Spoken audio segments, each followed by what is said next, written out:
Então nós vamos ouvir Tá aqui valendo.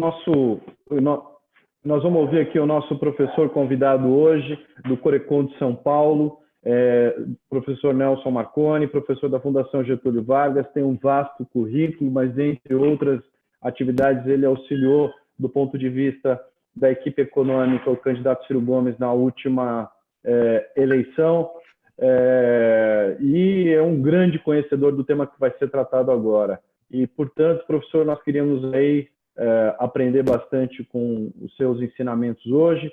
A palavra é sua, cerca de 30 minutos de discurso livre, depois a gente vai partir para um rol de perguntas que vão ser feitas aqui no chat. Eu peço a todos que façam as perguntas curtinhas, né, não sejam grandes palestras ali, para a gente poder aproveitar da melhor forma possível os seus conhecimentos em relação ao tema. Uma ótima manhã de trabalho para a gente, então. Obrigado, professor. Eu que agradeço. Bom dia a todos. Primeiro, obrigado pelo convite, obrigado pela audiência. Eu vou falar um pouco sobre esse tema, logicamente, da desindustrialização, da necessidade, qual é a relevância da indústria. Então, eu vou falar sobre esse tema, né? Tá certo? Falar um pouco sobre a conjuntura, que acho que é importante a gente discutir um pouco essa questão do cenário. Hoje a discussão está muito quente, né? E realmente a gente está passando por um momento. O mundo está passando por um momento muito delicado, né? Bom, então vamos lá. Quando a gente discute a questão da indústria, tá certo? O que nós estamos falando, no fundo, quando estamos falando de industrialização, né? Nós estamos falando de desenvolvimento econômico, né? Porque é difícil você pensar em processo de desenvolvimento econômico, do ponto de vista histórico, que tem ocorrido, sem o desenvolvimento da indústria também. E por que a indústria é importante do ponto de vista histórico, do ponto de vista do processo de desenvolvimento econômico? Porque ela tem várias características que são inerentes ao próprio setor, né?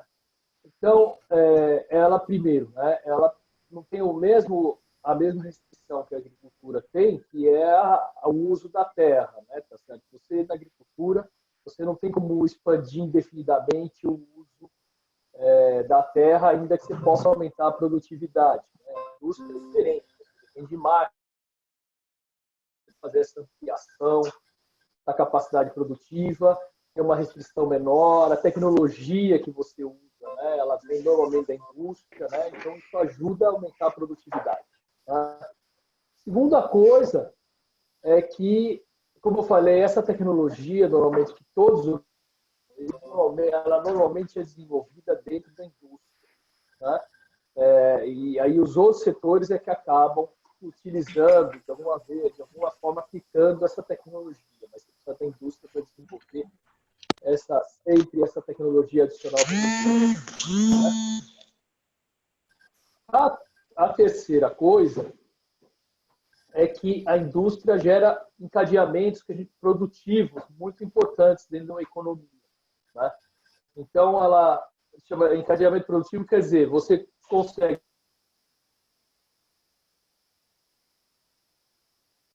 posteriores daquele setor onde a indústria está inserida. Né?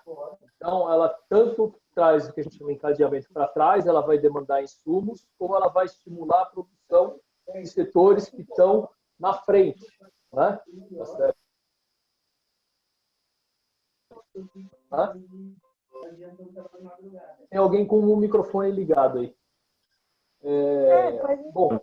Pessoal, por favor, vamos desligar o microfone. A Vivian está com o microfone ligado, o Pedro está com o microfone ligado, a Gilce também acho que está com o microfone ligado, embora não esteja fazendo nenhum tipo de barulho. Por favor, vamos desligar os microfones, tá bom?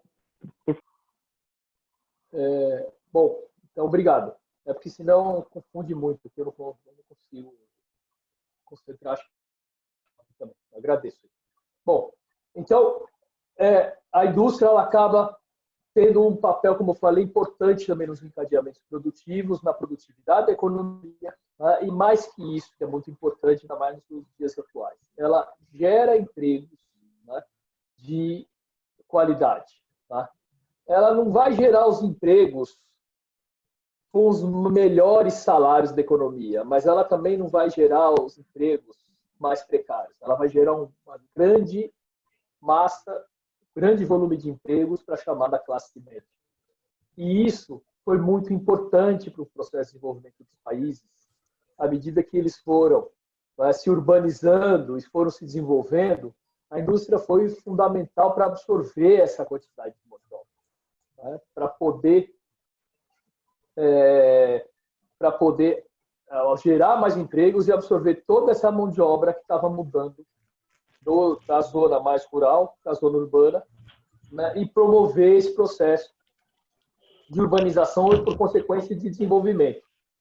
Se eu gero empregos de melhor qualidade, tá?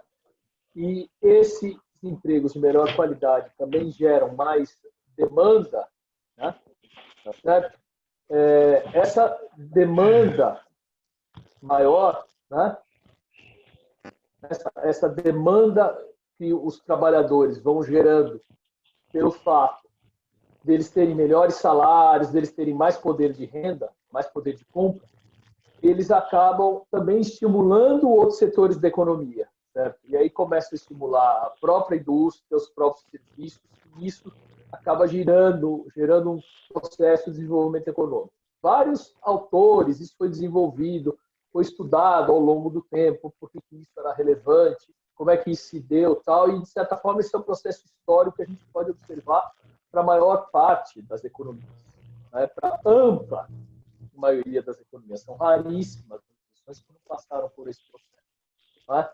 Então, nós mesmo, quando a gente olha o processo de desenvolvimento do Brasil, a gente onde a gente cresceu mais e onde a gente mais se urbanizou foi justamente quando a gente conseguiu implementar a indústria. E assim foram em outros países, né? Então, por isso que ela é tão importante, né? É lógico que eu estou falando para vocês isso, né, do ponto de vista histórico, né, e quando eu situei para vocês, né, um processo que vai acontecendo ao longo do tempo, mas que ele, logicamente, ele vai sofrendo alterações à medida que a sociedade também se desenvolve, né? Então, a gente pensa na indústria que a gente tinha nos anos 40, nos anos 50, né, ao longo desse processo de desenvolvimento, ela é totalmente diferente da indústria que a gente pode ter hoje, tá certo? Ou o que a gente chama de indústria hoje, ou como está esse processo de desenvolvimento hoje, como é que ele deve se dar, né? Quando a gente fala do momento atual, né, o que a gente sabe é que hoje, né, o que a gente chama de industrialização ou de processo de sofisticação produtiva, né, é onde você vai ter os melhores empregos, vai gerar maior valor adicionado per capita, e com isso vai pagar melhores salários, né?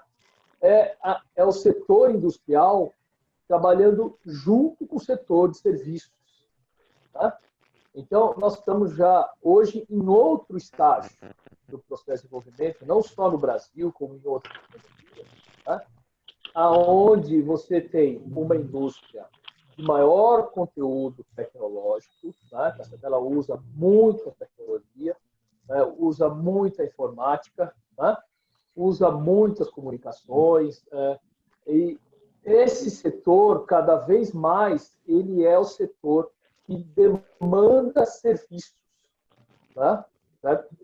E esse setor de serviços também é um gerador de empregos importante, desde que seja um setor de serviços mais qualificados também, e também demandem, né, uma mão de obra mais qualificada, certo? Então, quando a gente fala hoje de industrialização, no fundo nós estamos falando das duas coisas juntas. Nós estamos falando dos dois setores juntos, tanto de indústria como nós estamos falando de serviços sofisticados hoje em dia. A gente não consegue mais dissociar esses dois setores, mesmo porque se você olhar os dados no detalhe, a quantidade de serviços que a indústria demanda é muito grande, né? Pensem nos serviços de publicidade, nos serviços de gestão, nos serviços de consultoria, nos serviços de vendas, no serviço de armazenamento, no serviço de logística, tá certo? No serviço de comunicação, mesmo de informática, tudo isso está muito integrado, certo? A gente não consegue mais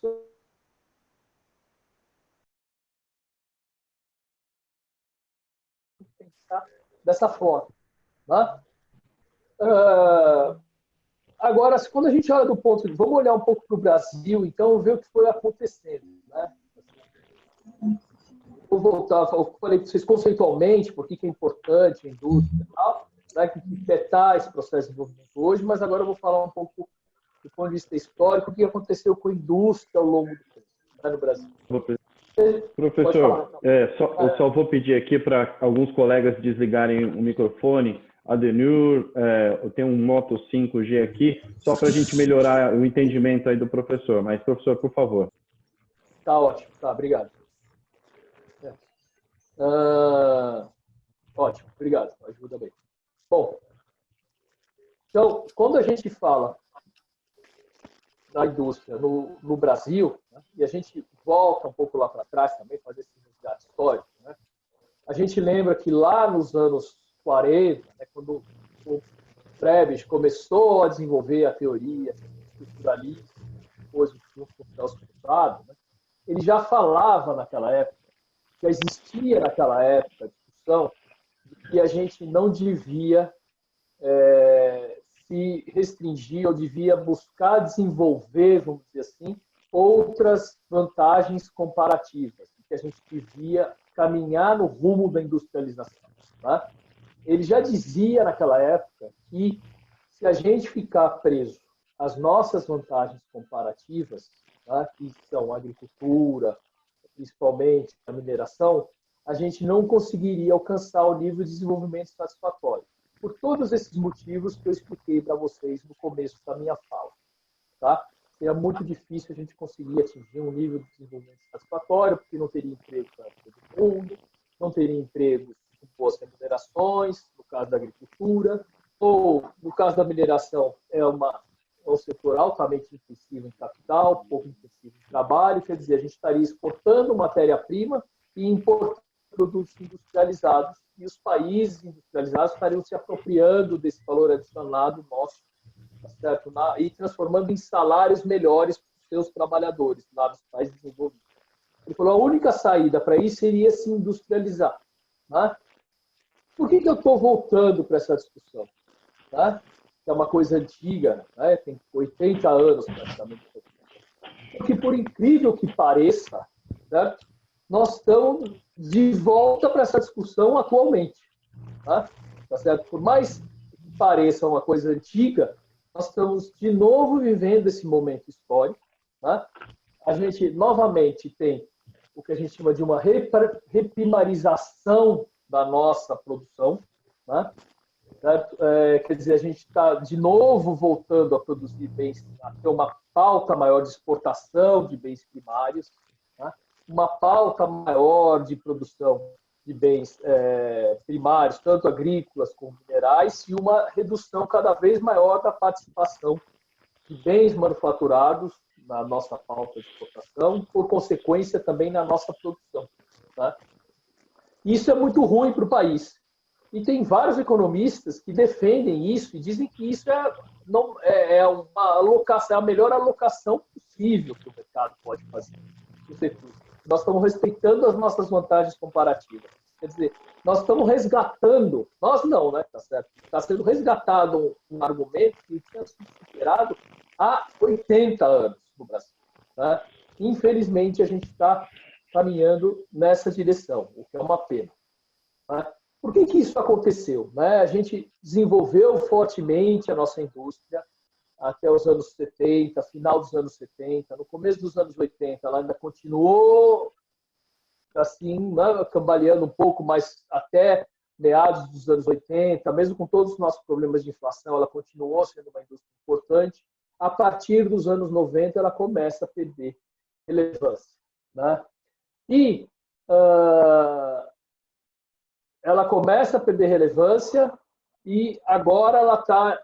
Os últimos dados mostravam algo como 11% do PIB para a indústria de transformação, mas se a gente pega o ano passado e mais o que está acontecendo esse ano, provavelmente a gente vai continuar ladeira abaixo, né? Apesar que esse ano é um ano de crise para todos os setores. Mas a gente já viu que a coisa está batendo muito forte na indústria. Então, já tem uma queda muito grande, muito sensível, né? Com alguns picos que a gente vê ao longo desse período, mas a tendência indubitavelmente é uma tendência de queda desde os começo dos anos 90. Né? Por que isso aconteceu? Isso aconteceu por uma conjunção de fatores, tanto por ausência de políticas macroeconômicas corretas, talvez por ausência de políticas industriais corretas. Mas o primeiro fator, que eu acho que aqui todo mundo é economista, então fica mais fácil explicar isso, né, foram os fatores macroeconômicos que ajudaram, que contribuíram muito para esse cenário. Né? Além da gente ter uma carga tributária elevada sobre a produção, isso todo mundo sabe, né? Nós tivemos, né, ao longo desse período, uma combinação muito prejudicial para a indústria, né, de câmbio apreciado e taxa de juros elevada, né, e que se abate sobre o conjunto da economia, certo? Mas esse binômio câmbio apreciado, juros altos, se vocês quiserem também juntar carga tributária elevada sobre o setor produtivo, né? Vamos dizer esse trinômio, se vocês quiserem assim, né?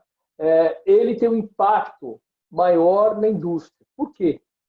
Porque a indústria ela tem margens de lucro menores que dos outros setores, certo?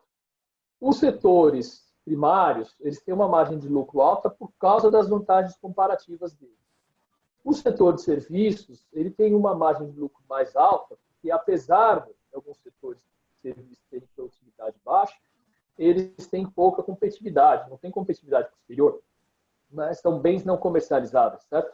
Então, esses setores, eles acabam, os serviços acabam tendo uma margem mais alta também. Quem tem uma exposição maior à competição externa, né? E que, com isso, tem uma restrição maior também para aumentar a sua margem de lucro, é a indústria. Então, todos os desequilíbrios macroeconômicos eles afetam todos os setores, certo? Mas eles afetam mais fortemente a indústria justamente porque a margem que a indústria tem, a gordura que ela tem para queimar, né, em função desses desajustes macroeconômicos, é menor. Então, ela acaba sendo afetada mais fortemente. Né? Foi isso que aconteceu desde os anos 90. Né? A gente fez uma abertura, né, comercial a partir dos anos 90, ao mesmo tempo em que deixou a taxa de câmbio ir se apreciando. Né? Eu não tenho nada contra a abertura comercial, certo? Desde que ela envolva estímulo à importação e principalmente estímulo à exportação. Você vai exportar, você vai importar mais se você exportar mais, é lógico. E isso é o caminho natural dos países que se desenvolveram mais, assim como a estratégia que os asiáticos adotaram foi essa. A questão é que se a gente só exporta, se a gente só importa e não exporta também, a gente está acabando com o nosso setor produtivo. Certo? Quando o país, né, promove uma abertura comercial, como a gente fez a partir dos anos 90, mas você não dá nenhum estímulo para o setor exportador, né? Ou pelo contrário, você dá um desestímulo, porque você coloca uma taxa de câmbio apreciada, um custo do capital muito mais alto do que os seus competidores estrangeiros. Tá? Você estimula as importações via câmbio apreciado. Tá? Você tem uma estrutura tributária perversa para as empresas. Tudo isso, obviamente, vai prejudicar a sua indústria. Se você faz uma abertura comercial, quem vai se beneficiar dela vão ser os setores que são mais competitivos nos outros países. Né? E se você faz a abertura errada, como eu falei, você não estimula a exportação e só abre exportação, o que vai vir? Produtos de fora. Né? E vão acabar com a nossa indústria. E foi isso que foi acontecendo ao longo do tempo. A gente perdeu a nossa capacidade de exportação, certo? E facilitou fortemente as importações. Certo? Tem muita gente que vai dizer, mas esse não é um problema, porque isso significa que o país está se modernizando. Veja bem, importar não é um problema, como eu falei para vocês, desde que a gente, ao mesmo tempo, exporte, desde que a gente importe para poder exportar. Do contrário, é óbvio que a conta não fecha e que nós estamos perdendo espaço, né, no atendimento à nossa demanda agregada interna para os produtores externos. Se a gente tem uma economia aberta, a gente tem que tanto importar produtos, logicamente, né? Tá certo? Aceitar que a gente vai atender uma parte da nossa demanda com produtos importados, mas a gente também tem que exportar e acessar a demanda dos outros lá fora. Quando a taxa de câmbio está apreciada, a gente não consegue acessar essa demanda, porque o exportador não tem estímulo, né, para exportar lá fora. Ele sabe que mesmo se ele for competitivo, a taxa de câmbio vai atrapalhar ele. Mesmo se ele for competitivo, a taxa de juros vai atrapalhar ele, né? Se ele for competitivo da porta para dentro, digamos, como a gente fala, ele não vai ser competitivo da porta para fora, né? Então, isso atrapalhou muito a gente ao longo do tempo e continua, né, tá certo? De certa forma, atrapalhando, né? A gente tinha, só para vocês terem uma ideia, nos anos 60, 64, o primeiro dado que a gente tem acesso sobre isso, as manufaturados correspondiam a 6% das nossas exportações. No final dos anos 80, era prática dos anos 70 já, mas no final dos anos 80 era praticamente 60%. Né? Chegou a um pico nos anos 90 de 65%. E hoje nós estamos de novo em 35%, mais ou menos. Quer dizer, é uma queda absurda. Né? A gente pensar que hoje a gente é um país desse tamanho, que é o nosso principal produto da pauta de exportação são os produtos primários, é óbvio que isso, do ponto de vista estrutural, não vai levar a desenvolvimento nenhum.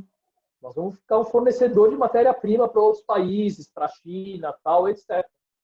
Ah, mas nós não conseguimos fazer que nem a China, tá certo, etc. Não conseguimos porque a gente não quer, né, tá certo? Quer dizer, não é que a gente não quer, porque eles têm uma estratégia de desenvolvimento. E nós não temos uma estratégia de desenvolvimento. A única coisa que a gente tem é uma estratégia para, nesse momento, desmontar. Na verdade, é a estratégia desse governo.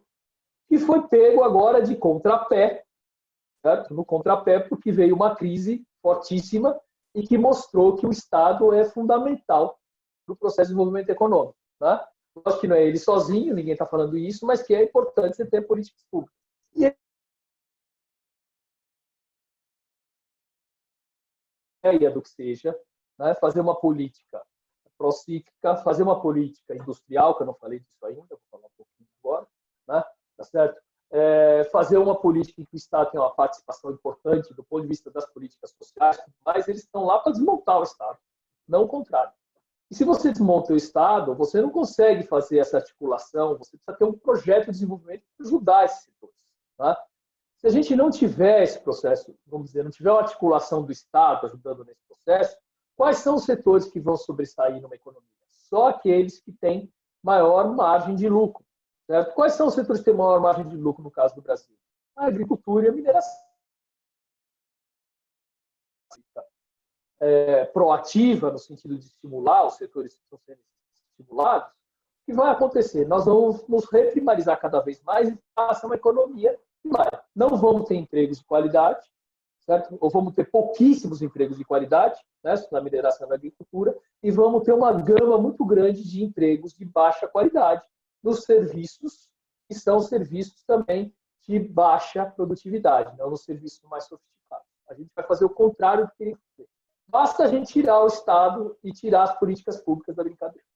Certo? Professor, eu queria pegar um gancho aí na sua fala agora, que o professor disse que ia falar sobre políticas industriais, e aproveitar isso e já colocar uma questão. A gente já fez PITSE, fez PDP-1, PDP-2, Plano Brasil Maior. Por que não deu certo? Então, por favor, já engata aí na sua fala de política. Certo, ótimo. A política industrial é importante, principalmente quando a gente fala em questão de tecnologia, quando a gente fala em acesso a novos produtos, ao desenvolvimento de patentes, tudo mais, tá certo? Ela ajuda os setores que seriam esses que estariam, digamos, trazendo mais encadeamentos, tal, tudo bem mais para uma economia, certo? Mas a política industrial, ela só funciona se a política macroeconômica estiver azeitada, certo? Quer dizer, se eu fizer uma política industrial e mantiver a taxa de juros alta, a taxa de câmbio apreciada, como eu falei, a tributação elevada sobre as empresas, né? Não vai adiantar nada, não tem Cristo que faça essa política dar certo. Eu fui debater na época no Ministério da Indústria e Comércio, estou tentando lembrar o ano, deve ter sido lá para 2012, 2013, tá certo, por aí, né? Quando eu estava no auge dessas questões de política industrial, tal, tudo mais, né? Eu fui num debate lá e eu quase fui linchado no debate. Maneira de dizer, logicamente, as pessoas foram respeitosas nisso, mas eu sabia que eu ia tomar uma sapatada, né? Porque eu falei, olha, vocês estão enxugando gelo com essa política de vocês, certo? Porque não adianta nada, vocês estão jogando dinheiro fora, com esse câmbio apreciado, com esses juros na lua, tá certo? Com essa estrutura tributária, não vai ter política industrial que resolva, certo? Então, a política industrial ela é complementar à política macroeconômica. A política macroeconômica ela é a base para poder deixar todo mundo, tá certo, em condições de investir. Depois, a política industrial ela pode ajudar um pouco, né? Um pouco não pode ajudar bastante, para dizer, olha, esses setores aqui são importantes para essa estratégia de desenvolvimento, o que nós vamos fazer, certo? E a política industrial ela tem que cobrar resultados também, certo? Então, ela não pode ser uma política industrial que você dá o incentivo, né, e depois não cobra o resultado. Quem tem acesso à política industrial tem que ter metas, tem que cumprir metas para continuar tendo acesso a ela. Né? E... Tem alguém que está com o microfone aberto aí. Tem que ter metas, né? Tá certo? E eu tendo a dizer que as metas mais importantes, né, são aquelas ligadas à exportação. Lógico que no cenário atual a gente tem que pensar um pouco diferente isso. Não vai ser tão fácil assim a gente conseguir exportar, né? Mas no geral, assim, desconsiderando esse aspecto da crise agora, eu sempre tendo a defender a exportação. Por quê? Porque se o sujeito consegue vender no exterior, é porque ele é competente. Então, eu não preciso ficar olhando no detalhe se ele fez X, Y, Z, tá certo? O que ele pegou, se ele usou aquela rebimbola da parafuseta certa no processo produtivo, certo? Eu não preciso olhar isso, né? Eu preciso olhar o seguinte, se ele está conseguindo exportar, é porque o cara é competitivo, ele é bom de serviço. Ele está fazendo a coisa certa. Esse devia ser o primeiro indicador mais geral. Depois, é lógico que você pode deduzir outros, detalhar os indicadores e tudo mais. Mas isso é muito importante. Tá? Então, se a gente não teve, os planos não deram certo, é porque talvez eles foram, né? Não sei se desenhados da forma certa ou não, essa é uma coisa discutível, essa é uma discussão grande aqui no Brasil, certo? Mas é muito mais pelo fato de que as políticas macroeconômicas estavam erradas. Você fez uma política industrial para compensar os erros de política macroeconômica. Aí não funciona, porque não vai conseguir compensar os erros de política macroeconômica, uma política dessa, né? Quando a gente olha, então, um pouco agora, só para acabar minha fala aqui, que já está mais ou menos no tempo para abrir, olha para o cenário atual, o que a gente vê? A gente vê que todo esse processo de digitalização prejudicou muito a gente. Por quê? Porque hoje a gente tem uma situação na qual a gente não tem insumos, certo? A gente não tem ventiladores, a gente não tem remédios, certo? A gente não tem... desmontou o sistema de saúde, que significa que a gente não tem leitos, né? Tá certo? Mas, primeiro, do ponto de vista da indústria, o grande problema é que a gente deixou de produzir muitas coisas que são importantes para nós. Para quem que nós estamos precisando pedir agora esse produto? Para a China, ver se pode. Certo? E a China o quê? Foi atrás de industrializar, tal, não sei o quê. Quem está bem nessa brincadeira? Tá certo agora? A China, tá certo? Né? Restringindo as nossas compras, né? Tá certo? Desviando compras que a gente ia fazer deles para outros países, quer dizer, aonde que está aí, tá certo? A vantagem desse modelo nosso. Né? Entregando ventiladores que não servem, né? Entregando ventiladores com defeito, por exemplo. Exato. Tá certo? Segurando vendas. Por quê? Tá certo? É porque eles são carrascos? Não, é porque nós não nos preocupamos em defender os nossos interesses. Eles defendem os deles, certo? E a gente não defende os nossos. Né? Os Estados Unidos agora, né? Eles estão... Né? Nosso grande aliado comercial, né, tá certo? Está também impedindo que eu estou morando nos Estados Unidos agora que eu estou fazendo um período de pesquisa aqui em Harvard, né? Quer dizer, estou, né, à distância, né? À distância quer dizer, eu não tenho mais atividade presencial, mas estou aqui. Eu acompanho aqui, logicamente, o que está acontecendo. O que o Trump está fazendo, ele está vetando as exportações desse tipo de produto. Né? Ele está segurando aqui nos Estados Unidos, porque isso aqui deu os interesses deles, certo? Então, o Brasil não tem essa... Continua, infelizmente, com esse complexo de vira-lata, que é um problema muito grande nosso. A gente não atende os nossos interesses. Né? Quer dizer, Se a China está fazendo assim nos Estados Unidos, é porque eles têm condição de fazer. Se a gente não tivesse desmontado a nossa indústria, que era uma indústria importante, a gente estaria hoje com uma capacidade muito maior de atender essa demanda toda por produtos médios. Se a gente olha a falta de importação nossa de produtos médicos, é uma vergonha. Né? A grande maioria dos produtos são importados, tanto medicamentos como equipamentos. Né? E, além disso, a gente desmontou também o nosso sistema de saúde. Né? Quer dizer, o SUS ainda consegue... É um milagre o que o SUS faz com a quantidade de recursos que ele tem. Né? Porque, do contrário, todo mundo fala que o SUS não funciona. O SUS funciona muito bem pela quantidade de recursos que ele recebe. Né? Tá certo? Aí tem gente que fala, mas é ineficiente e tal, não sei o quê. Pô, como que é ineficiente? Né? Tá certo? Você atende uma quantidade absurda de gente. Né? Tá certo? Tem as especialidades. Logicamente que uma coisa ali você pode melhorar da gestão, mas quer dizer que o SUS é uma porcaria, pelo amor de Deus, né? Então, quer dizer, você tem um sistema de saúde que precisa ser fortalecido e tudo mais, e estava indo na contramão de tudo que o governo está. Então, como é que vai fazer para correr atrás agora? Né? Professor, não é de um dia para o outro.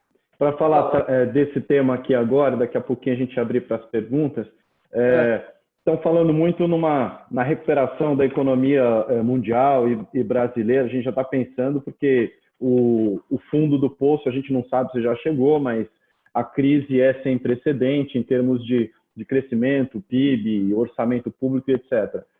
Muitos estão falando de recuperação em V, em L, em W, em U. Eu queria que na sua resposta aí de o que a gente precisa fazer um pouco agora, analisando o quadro agora, como é que você imagina que a gente vai sair desta crise e se a indústria nossa pode ajudar, a gente pode ganhar alguma coisa no final das contas, olhando melhor para o processo industrial que a gente acabou perdendo o bonde da história em algum momento. Por favor. Vai depender muito de como que a gente encaminhar esse processo, né, daqui para frente. Eu acho que essa história de ficar discutindo a recuperação em W, em U, em L, sei lá, tá certo? Mas, quer dizer, o que é muito claro é que, falando do ponto de vista geral, a crise é muito grande para todo mundo, certo? Enquanto não tiver uma vacina, eu acho que é difícil a gente ver uma recuperação consistente da economia mundial, tô falando, né? Porque a gente vai provavelmente ter períodos de isolamento, com períodos de abertura, isolamento, abertura, né? Controlando essa possibilidade de acesso aos serviços médicos. Então, isso realmente vai ser... Enquanto a gente não tiver essa vacina, nós vamos ter um nível de atividade muito baixo. O dia que sair essa vacina, e parece que o Brasil está fora, né, inclusive do grupo do consórcio que está avaliando essa vacina, estudando essa vacina no OMS, que é um crime, né, decidiu ficar fora. Né? Enquanto a gente não tiver essa vacina, né, a gente vai realmente ter esse crescimento, vai ter um sopro, talvez, de crescimento muito pequeno, mas vai ficar muito ruim. Né? E a recuperação, logicamente, deveria vir da indústria, tá certo? Deveria vir da indústria se ela começasse vamos dizer, se o governo ajudasse, tá certo? Fizesse uma política de desenvolvimento tecnológico, industrial mais adequada. Se ele não caminhar nesse sentido, né, a única coisa é que vai se aprofundar, infelizmente, as dificuldades para a indústria, mas seria os dois setores que poderiam puxar a retomada agora aqui no Brasil, certo? Seria o setor dos equipamentos médicos de saúde, certo? Que seria, logicamente, onde vai ter a maior demanda agora. Então, o complexo da saúde seria fundamental, tá, nesse momento, para puxar a demanda para os outros setores. E o setor de infraestrutura, fundamentalmente, a parte de saneamento básico, né? Porque a gente já viu, está cansado de ver que não tem como é que você vai ver, tá a olho nu isso, tá certo? Como é que você vai conseguir impedir o avanço, por exemplo, desse vírus nas regiões menos favorecidas, aonde você não tem saneamento básico? Então, esse é um problema seríssimo do Brasil, que ninguém vem tratando há anos, e que daí você resolve um problema tanto social como resolve um problema de infraestrutura. Agora, professor, não dá para saber se o governo vai... Desculpe, só para acabar. Não dá para saber se o governo vai caminhar nessa direção. Esse é o problema. Tá, só pegando um gancho aqui, nós temos inúmeras perguntas excepcionais aqui, eu já vou pedir desculpa, não vamos conseguir fazer todas, mas a Vivian fez uma que está bem em linha com o que o professor está falando aqui agora. Ela está perguntando o seguinte, ó, desde 2018, com a tendência de redução da taxa de juros e a desvalorização do real, esses seriam condições adequadas para melhorar a exportação industrial? Ou aparentemente sim, e na prática a gente não está observando isso? O que o professor acha? É que é o seguinte, seria uma condição necessária, mas não suficiente, tá? Assim, mas é o que você veja o seguinte, você teve 10 anos de apreciação, certo? De praticamente 2004 até 2014. Lógico que em 2004, 2005 a taxa de câmbio estava em nível bom, mas foi caindo a partir de 2006, 2007, ela já estava no nível ruim, e aí ela continuou nesse período. Né? Quer dizer, nesse período que você tem uma apreciação muito grande, uma taxa de juros alta também, certo? O que os empresários foram fazendo? Eles foram se adaptando a esse cenário, certo? Óbvio, né? Eles querem sobreviver, tá certo? O que eles vão fazer? Né? Eles vão, primeiro, né, tá certo? Importar uma quantidade maior de insumos, porque se a coisa está valorizada, eu vou trocar insumo nacional por importar. Eu vou, no segundo estágio, importar bem final em vez de produzir. Certo? E a taxa de juros, né, como o Pedro bem citou aqui, agora estava vendo, ela não caiu tanto assim para o tomador final. A básica caiu, né, tá certo? Mas para o tomador final não caiu. Então, o custo continua mais alto do que o cara lá fora. Então, quando vem a taxa de câmbio e entra no lugar, e aí as pessoas falam para mim assim, tá vendo? A taxa de câmbio está no lugar agora, né? E não está acontecendo nada, você está absolutamente errado. Eu já ouvi várias pessoas falando isso para mim, ó, tá certo? A resposta mais óbvia que eu posso dar é o seguinte, olha, imagina que você tem desculpa falar assim, mas você tem um bêbado dentro de casa por 10 anos, tá certo? Aí você resolve, depois de 10 anos, levar ele para uma clínica. Aí depois de um mês, certo? Ele não melhorou. Aí você fala assim, tá vendo? A clínica não adianta nada, né? Tá certo? Ele ficou 10 anos bêbado, tá certo? Em 2 semanas, 3 semanas, sei lá, ele continua do mesmo jeito. É óbvio, né? Tá certo? Toda a estrutura produtiva brasileira mudou e ela se adaptou a esse cenário. Então, o que acontece? Num primeiro momento, inclusive, a depreciação cambial ela atrapalha vários setores que foi importante, certo? Então, não é tão simples essa reversão assim. Na verdade, quando você faz, se essa depreciação fosse uma coisa para ficar e fosse realmente uma coisa, digamos, planejada, né? Porque ela não é planejada, então você não sabe se vai ficar, não vai ficar. Então tem isso também. O empresário olha para isso e fala, não sei o que vai acontecer, né? Será que tem alguém com o microfone aberto? Será que isso veio para ficar ou não? O empresário ele só vai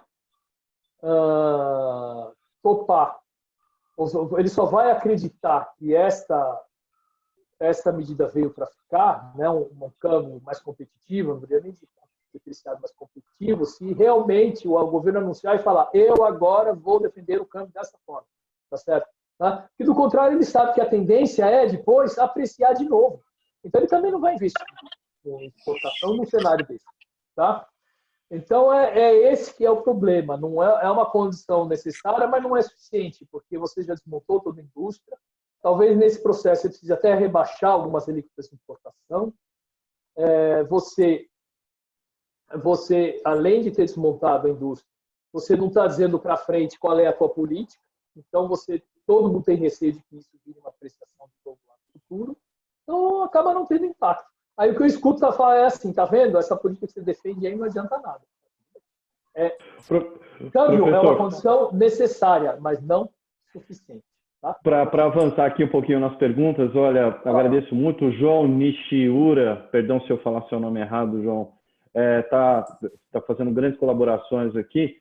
E uma delas ele falou assim, ó, a nossa capacidade ociosa da indústria brotará pós-pandemia, abre espaço para retomada e ganho de produtividade sem pressão inflacionária? Ou seja, essa capacidade ociosa pode se transformar depois em uma vantagem competitiva nossa, crescermos e não termos inflação decorrente disso? E aí o Fauzi Jorge também fala, no agronegócio, a depreciação do real levará à diminuição do preço em moeda estrangeira, dada a característica de oligopólio. E isso é bom para a gente? O professor parece que já falou que o agronegócio é uma das alternativas, mas não a única. Oligopsônio? Ok. Dada a característica de oligopsônio, perdão. Obrigado. Poucos compradores. ADM, Cargill, enfim. Maravilha. Obrigado, Fauzi, pelas colaborações aí, inclusive pelas perguntas, tá? Tá. Eu agradeço. Bom, então vamos por partes. Realmente, a gente vai ter realmente uma janela, digamos, de oportunidades. Eu não sei quando vai ser isso, mas primeiro nós vamos ter uma crise muito grande, então não dá para a gente chamar de janela de oportunidade isso, tá? Em que eu acho que a gente vai ter uma pressão inflacionária muito baixa, né? O que eu ia falar é que eu acho que a gente hoje discutir que você ter uma expansão monetária, por exemplo, pode causar uma inflação, eu acho que é meio desproporcional, vamos estar fora do contexto, digamos, do cenário, né? Tá certo? Nós vamos ter realmente uma queda muito forte de atividade e uma oportunidade para a gente poder crescer com inflação baixa, realmente, tá? Alguém entrou aqui? Por exemplo, que eu estou compartilhando a tela.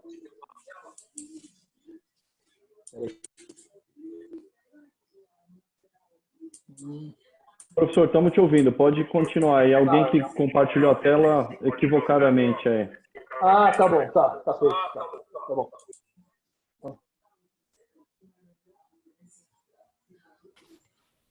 Professor, você está mudo. Eu estou agora? Pronto. Tá bom. Voltei. É que eu fui apertando as coisas aqui para ver o que estava acontecendo. Bom.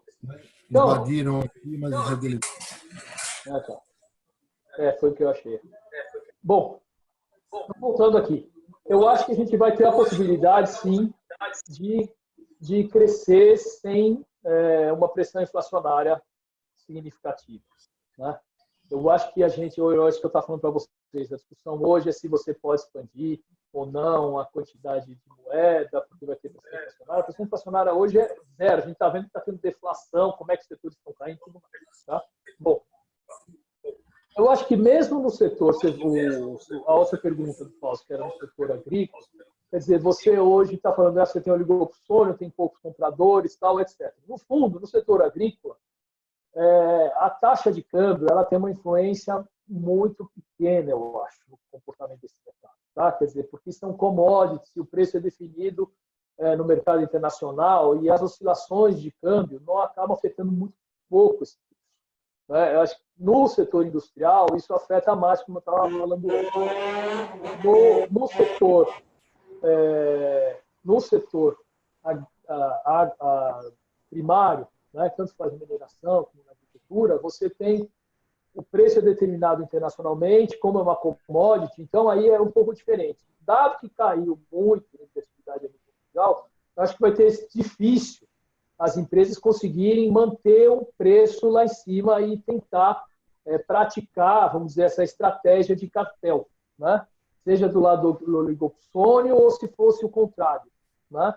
Mas aí não é nem por causa da questão do câmbio, aí eu acho que é por questão do nível de atividade mesmo, que vai estar muito baixo e que vai ser difícil manter, né? Tá certo? Os preços. Viu o que aconteceu com o petróleo já, né? Lógico que comida é um bem mais essencial, tal, etc. Então você vai continuar tendo uma demanda por bens agrícolas, por produtos agrícolas. Mas de qualquer forma, a crise vai pegar todo mundo, né? Você vai ter um rebaixamento, digamos, de renda que é geral no mundo, né? Alguns preços de ativos também, etc. Quer dizer, você vai ter um downgrade assim forte em termos de preços, de rendimentos, tal, tudo mais. Alguns, obviamente, os mais pobres vão ser mais prejudicados, mas vai ter um downgrade para todo mundo. Certo? Depois, como é que vai ser essa recuperação?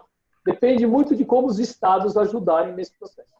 Eu queria, então, engatar aqui uma pergunta interessantíssima, como todas aqui, do Edson Trajano, que é economista e professor lá em Taubaté, que ele pergunta o seguinte: qual o desafio político para implementar uma política industrial no Brasil de hoje? O desafio político, logicamente, o primeiro desafio é mostrar que uma política industrial pode funcionar, né? Tá certo? Por quê? Porque a gente teve uma política industrial mal desenhada, eu acho, que tinha vários erros, como eu falei para vocês, estava enxugando gelo, e essa visão se disseminou, né, pela sociedade, e hoje você falar de política industrial é um palavrão, né, no Brasil. Então, a primeira dificuldade é essa, é mostrar, olha, apesar de lá atrás o PT ter errado na política industrial, isso não significa que você tenha errado para a vida inteira, tem outras políticas que deram certo, vamos ver os outros países, né? O FMI está falando de política industrial de novo, o Banco Mundial, né? Então, vamos pensar como é que a gente pode construir uma política industrial que seja boa para o país, né? A crise está mostrando, de certa forma, está ajudando nesse sentido, né? Lógico que ninguém quer a crise aqui, nem essa pandemia, mas a crise está mostrando, de certa forma, que é importante você ter uma política industrial. Então, as pessoas estão começando a perceber isso, né? Primeira coisa é. Segundo, que você precisa conseguir juntar os atores relevantes na mesma mesa, né? Para isso, você precisa ter um governo, né, que seja, de certa forma, um governo de coalizão, ou que pelo menos converse com a sociedade, né? Esse governo é um governo de confronto com a sociedade, via de regra, né? Tá certo? O que ele busca é o confronto, né? E não o contrário. Então, quer dizer, você, para ter uma política industrial, precisa tanto ter, primeiro, a superação vamos dizer, dessa visão, né? Tá certo? De que a política industrial é uma coisa errada. Segundo, você precisa ter um governo de coalizão que junte os atores importantes e escute eles na formulação dessa política. Não é uma tarefa tão fácil, mas não é impossível de ser feita. Eu só entendo que não vai ser feita por esse governo, como eu falei para vocês, esse não é um governo de coalizão. É um governo de confronto, né? Vamos em frente, Aaron. Maravilha. Professor, aqui eu queria pedir para quem tem um telefone aí, THB, que está vazando o som aqui, se deixar no mudo, nos ajuda aqui. Aí está a Graça Aparecida fazendo uma pergunta interessante aqui, trazendo mais um pouco para a microeconomia, né?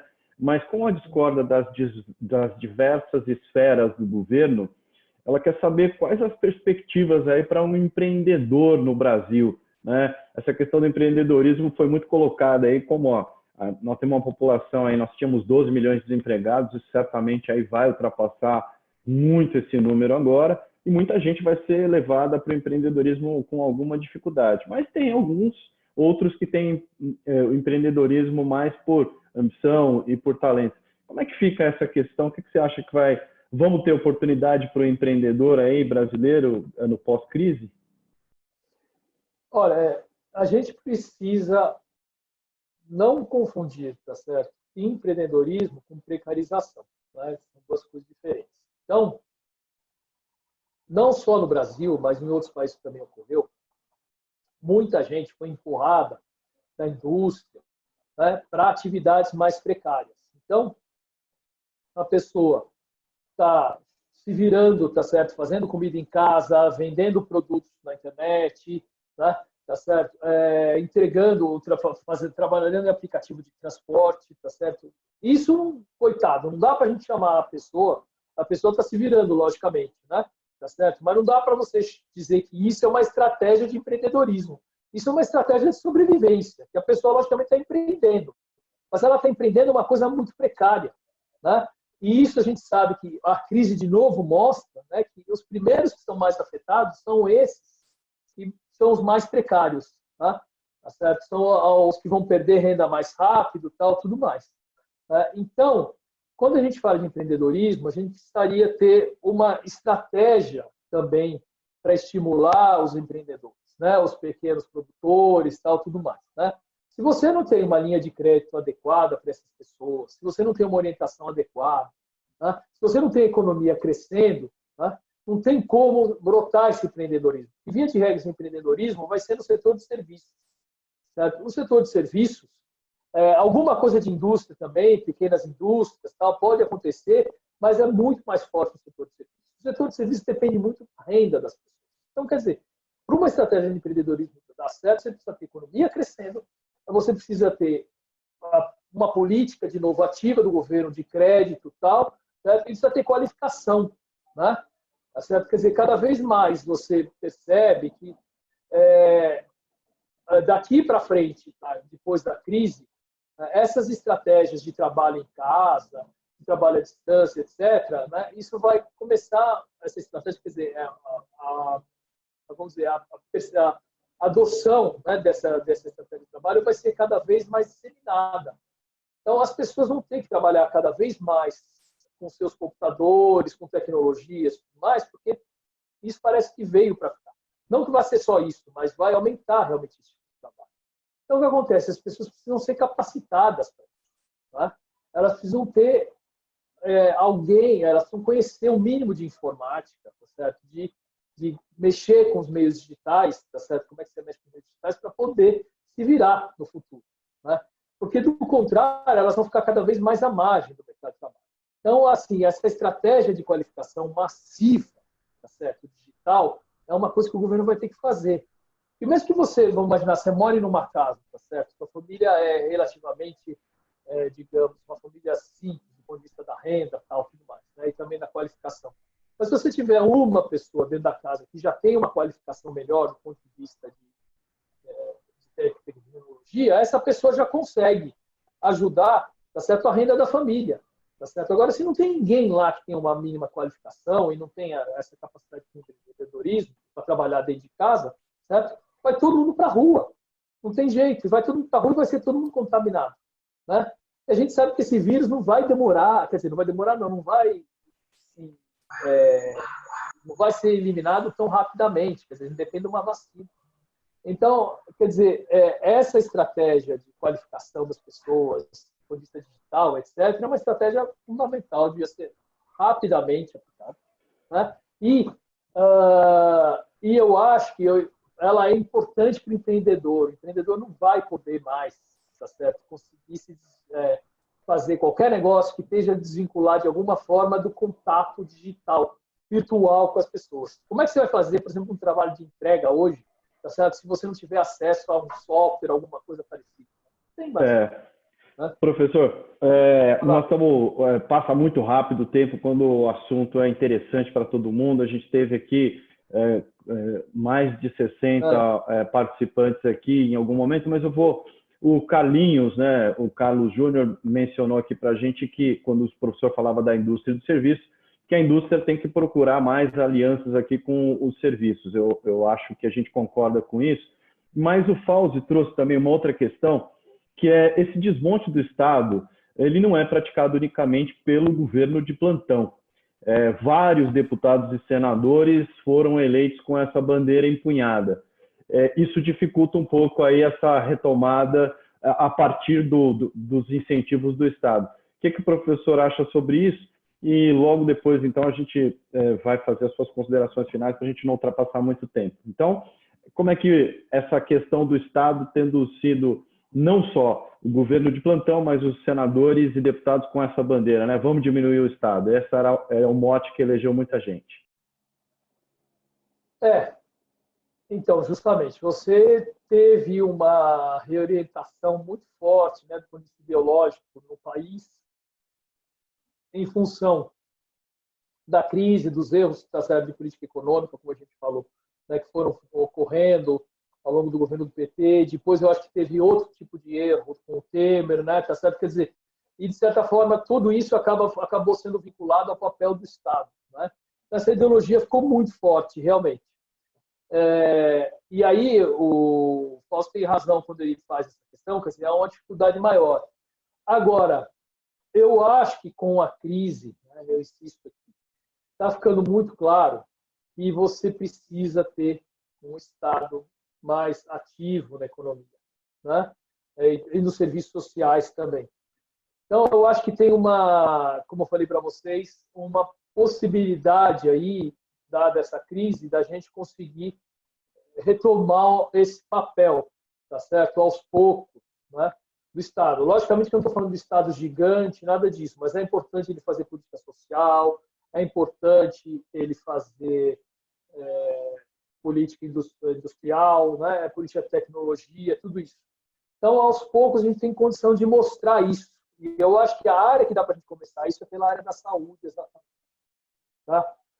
E depois, se a gente vai fazendo isso certo, a gente consegue ir para as outras áreas. Realmente é muito ruim o que aconteceu no país, em termos de erro de política econômica, e abrir espaço para uma retomada dessa ideologia liberal, uma retomada muito forte, né? Em função de todo esse cenário que está acontecendo. Mas eu acho que a gente tem aí uma oportunidade para retomar isso. Tá? Maravilha. Eu queria então, professor, vou passar para o colega Pedro e também para o colega Odilon, que são as pessoas do Conselho Regional de Economia que estão me ajudando nesse processo de webinars, de envolvimento do Corecon nessas questões que são importantes para toda a sociedade. Então, eu vou passar para o Odilon e depois eu passo para o Pedro para fazer um pequeno comentário, que a gente já está aqui ao 12:02. Tá bem, Odilon? Por favor, Odilon, depois Pedro para encerrar. Tudo bem, bom dia. Boa tarde agora para todos, Haroldo, Pedro, que é o vice-presidente do Conselho, e para o Nelson. Queria dizer que foi uma brilhante palestra, muito importante, para dar elementos para a gente discutir uma questão estratégica e central para o desenvolvimento do país. E o que eu sempre lembro, se fosse o Uruguai, que tem 3,5 milhões de habitantes, ou o Paraguai, você não tem um mercado para desenvolver ramos industriais fundamentais. O Brasil tem 210 milhões de habitantes. Então, o Brasil, em hipótese alguma, pode deixar de ter uma indústria altamente desenvolvida e com alta tecnologia. Essa é uma questão estratégica do ponto de vista dos interesses da sociedade brasileira, que o Marconi colocou aí muito bem. Então, a palestra ela é ilustrativa nesse sentido, a questão do papel do Estado, a questão da taxa de câmbio eu achei muito interessante, que de repente você desvaloriza o câmbio, que prejudicou durante muito tempo, e não vai ser de repente que você vai reorganizar aí os setores de produção para voltar a exportar com facilidade. Então, parabéns aí pela palestra e para o Haroldo também pela condução. Um abraço a todos. Um abraço, Odilon. Pedro, você faz as palavras, depois eu só passo para o professor dizer um tchau para a gente, tá bom? Oi, bom dia a todos. Professor Nelson Marconi, eu, como vice-presidente do Corecon São Paulo e presidente do Sindicato dos Economistas, gostaria de agradecer pela sua palestra extremamente esclarecedora, acho que enriquecedora. Não é por menos que nós temos tantas pessoas assistindo ao vivo e vão assistir depois no YouTube. Quero também lhe dar um abraço de um antigo seu professor Valdir Pereira Gomes, que infelizmente, ou felizmente, não sei, está dando uma live no Cofecon sobre comunicação neste mesmo horário, por isso não conseguimos reunir o criador e a criatura, né? Vamos dizer assim, né? O professor e o aluno. Mas estamos aí. E quero agradecer a todos que estão participando também. Esse é um projeto do Corecon São Paulo, em conjunto com o Sindecon São Paulo, coordenado pelos conselheiros Odilon e Haroldo, e isso vai prosseguir, porque nós não podemos deixar de considerar a nossa responsabilidade como economistas pelo Brasil. E é isso que nós queremos fazer quando estamos aqui num ciclo Economia em Debate, que traz todas as tendências e vai trazer também soluções ou opiniões diferentes, mas que a gente possa colaborar. Eu quero agradecer a todos. Muito obrigado, viu?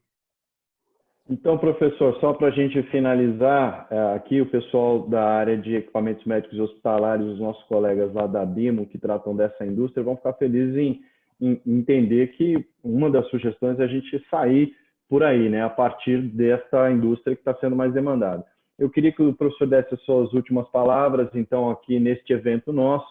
Queria te agradecer de coração mesmo por ter aceito o nosso convite, estar falando aí dos Estados Unidos conosco. Então, por favor, as suas palavras finais aí para a gente encerrar esse brilhante evento. E, mais uma vez, obrigado a todos que puderam assistir agora e que vão assistir depois no YouTube. Professor, a palavra é sua.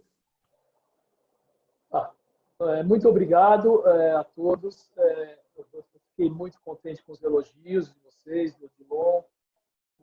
do Paulo, do Pedro, desculpe, do Haroldo. Eu recebi vários outros, eu vi aqui no chat também, rapidamente, vários agradecimentos, elogios, eu estou muito agradecido, as perguntas foram muito boas.